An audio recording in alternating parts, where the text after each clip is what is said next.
તો મોટાભાગના વિદ્યાર્થીઓમાં એવી ગેરમાન્યતા છે કે પેપર થોડું ટફ આવે. આટલું કરો 39 માર્ક 50% થઈ ગયું.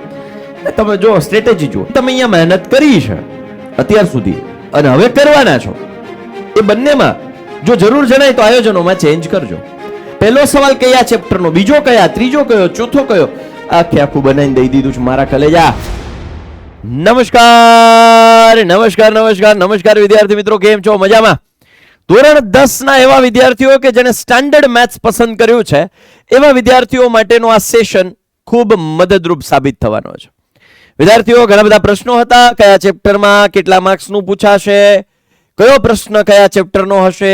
હવે સ્ટાન્ડર્ડ મેથેમેટિક્સ રાખ્યું છે એટલે આમ તો જોવા જાવ તો મોટાભાગના વિદ્યાર્થીઓમાં એવી ગેરમાન્યતા છે કે પેપર થોડું ટફ આવે. ના બેટા ના, પેપર ટફ નથી આવતું.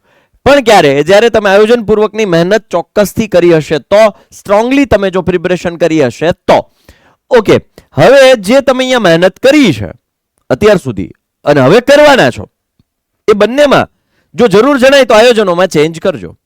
હું આજે તમને આ સેશનમાં જણાવીશ કે બ્લુપ્રિન્ટની પેપર પેટર્ન કેવી છે, ઇન શોર્ટ પેપર પેટર્ન કેવી છે, સેક્શન વાઇઝ કેટલા ક્વેશ્ચનમાંથી કેટલા લખવાના છે, અને હા, કયો પ્રશ્ન કયા ચેપ્ટરનો છે અને સાથે સાથે કયા ચેપ્ટરમાંથી કેટલા માર્ક્સનું પૂછાવાનું છે. આ બધા જ પ્રશ્નોનો જવાબ આ વિડીયોમાંથી મળશે. છેલ્લે સુધી જોડાયેલા રહેજો. અને ખાસ સ્ટાન્ડર્ડ મેથ્સના વિદ્યાર્થીઓ છો તો ખાસ મને કમેન્ટમાં જણાવજો કે મેથ્સમાં તમારો ટાર્ગેટ શું છે. આઉટ ઓફ 80 તમારો ટાર્ગેટ શું છે, 80 માંથી કેટલા માર્ક્સ લાવવાનો ટાર્ગેટ છે, મને કમેન્ટમાં ચોક્કસથી જણાવજો. તો ચાલો શરૂ કરીએ. માળખું કંઈક એવું છે કે સેક્શન એ જે 1 2 3 4 છે, તમારે A B C D સમજવાનું છે. સેક્શન એ કુલ ગુણ મતલબ એક ગુણનો એક પ્રશ્ન રહેશે, 24 પ્રશ્નો આવશે, એમાંથી તમારે 24 અટેન્ડ કરવાના છે, એટલે 24 માર્કનો સેક્શન એ. ત્યારબાદ 2 ગુણના પ્રશ્ન છે, 13 પ્રશ્નો આવશે, 13 માંથી 9 લખવાના છે, એટલે 9 દુ 18 ગુણ. સેક્શન સી 3 ગુણનો એક પ્રશ્ન, 9 પૂછાશે, 9 માંથી 6 તરી 18. અને સેક્શન ડી 4 ગુણનો એક પ્રશ્ન, 8 આપ્યા હશે, 5 અટેન્ડ કરવાના છે, 5 ચોક 20, 24 18 20 એટલે કુલ 80. અને પ્રશ્નો ટોટલ જે છે જનરલ વિકલ્પ વિના જે પ્રશ્નો રહી છે એ 44 થાય છે, અને જનરલ વિકલ્પ સાથે ટોટલ 54 ક્વેશ્ચન્સ તમારા પેપરમાં આવશે, 1 2 3 4 થી લઈને 54 સુધી. તો વિદ્યાર્થીઓ, આ હતી મૂળ પેપર પેટર્ન, આને કહેવાય આપણે માળખું. એમાં છે 24 માંથી 24 અટેન્ડ કરવાના, સેક્શન બી છે એમાં 13 માંથી 9 અટેન્ડ કરવાના, સેક્શન સી એમાં તમારે 9 માંથી 13 માંથી 9 માંથી 6, અને સેક્શન ડી છે 8 માંથી 5 અટેન્ડ કરવાના છે. રાઈટ, તો આ રીતે આખું માળખું છે. ત્યારબાદ હવે જોઈએ કયા ચેપ્ટરમાં કેટલા માર્ક્સનું વેઇટેજ છે. વેઇટેજ વાસ્તવિક સંખ્યાઓ જનરલ વિકલ્પ વિના 4, જનરલ વિકલ્પ સાથે 4 માર્ક્સ. બહુપદીઓ જનરલ વિકલ્પ વિના 6, જનરલ વિકલ્પ સાથે 9. દ્વિચલ સુરેખ સમીકરણ યુગ્મ ત્રીજું ચેપ્ટર 8 અને 12 એટલે 12 અને 9 જો 21 માર્ક. 2 ચેપ્ટર કરો 21 માર્ક કવર. વાત સમજાઈશ? 2 ચેપ્ટર કરો 21 માર્ક. ત્યારબાદ દ્વિઘાત સમીકરણ 5 માર્કનું જનરલ વિકલ્પ વગર છે અને 7 માર્કનું જનરલ વિકલ્પ સાથે છે. સમાંતર શ્રેણી 6 અને 9. અને એવી જ રીતે ત્રિકોણ છે 5 અને 9. બરાબર, એટલે 9 દુ 18, 9 તરી 27, 27 ને 12 39. બરાબર, પાંચમું છઠ્ઠું અને આ બીજું ત્રીજું, આટલું કરો 39 માર્ક 50% થઈ ગયું. તમે જો સ્ટ્રેટેજી જુઓ. ત્યારબાદ યામ ભૂમિતિ 5 અને 5, ત્રિકોણમિતિનો પરિચય 5 7, ત્રિકોણમિતિના ઉપયોગો 4 વર્તુળ 8 9, વર્તુળ સંબંધિત ક્ષેત્રફળ 4 પૃષ્ઠફળ અને ઘનફળ 8 12, આંકડાશાસ્ત્ર 8 10 અને સંભાવના 6 8. એટલે મારા કહેવા પ્રમાણે 12 10 ને 8 પૃષ્ઠફળ ઘનફળ ઉપર થોડું ફોકસ રાખજો, સ્ટાન્ડર્ડ વાળા છો એટલે. 12 ને 10 22 ને 8 30 માર્ક આ, અને 12 ને 9 21 આ, 51 ને 18 થઈ ગયા, 69 સુધી પહોંચી ગયા. હવે પ્લાનિંગ પૂર્વકનું કામ કરવાનું છે, જેનો વેઇટેજ વધારે છે એને હાથમાં લઈને મજબૂત કરી દેવાનું છે.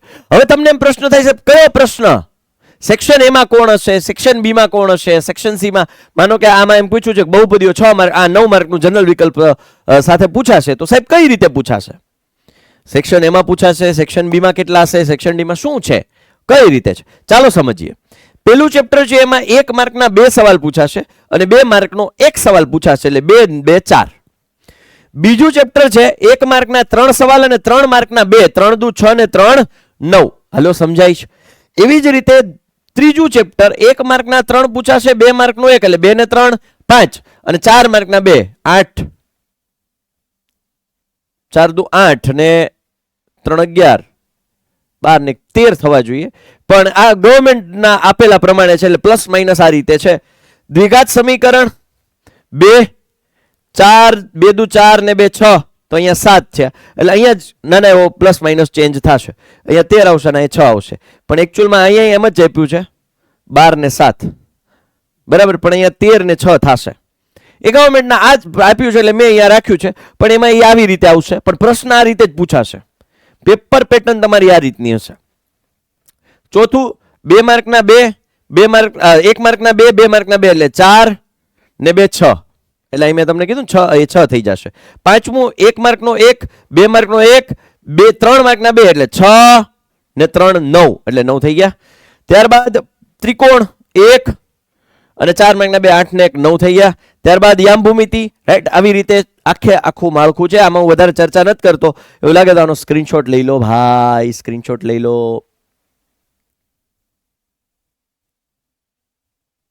ચાલો, હવે અહીંયા મેં તમને જ્યાં 13 અને 6 આવશે એ જરા ધ્યાન દોરી લેજો. એકચ્યુઅલી ગવર્મેન્ટે આવું આપ્યું છે, પણ માર્કનું વિતરણ આવી રીતે કર્યું છે, એટલે અહીંયા આવશે 13 અને અહીંયા આવશે 6.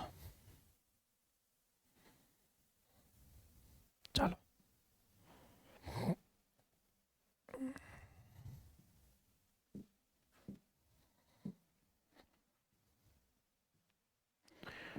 પછી હવે સેક્શન એ માં પહેલો સવાલ કયા ચેપ્ટરનો, બીજો કયા, ત્રીજો કયો, ચોથો કયો, આખું બનાવીને દઈ દીધું છે મારા કલેજા. પેલા એમસીક્યુ છે 6, પેલું છે એ પહેલામાંથી બીજું, ત્રીજું, ચોથું, પાંચમું, છઠ્ઠું, એટલે એમસીક્યુ સિક્વન્સમાં 1 થી 6, 7 8 9 માંથી નહીં 10 11 12 13 અને 14, રાઈટ. ખાલી જગ્યા છે એ 6 આ ચેપ્ટરમાંથી પૂછાશે, ખરા ખોટા 4 આ ચેપ્ટરમાંથી પૂછાશે, એક વાક્ય 4 આ ચેપ્ટરમાંથી પૂછાશે, અને જોડકા બહુપદીના 2 અને ત્રિકોણ, મતલબ જોડકું એક જ આવશે, 2 પ્રશ્ન બહુપદીના, 2 8મા ચેપ્ટરના.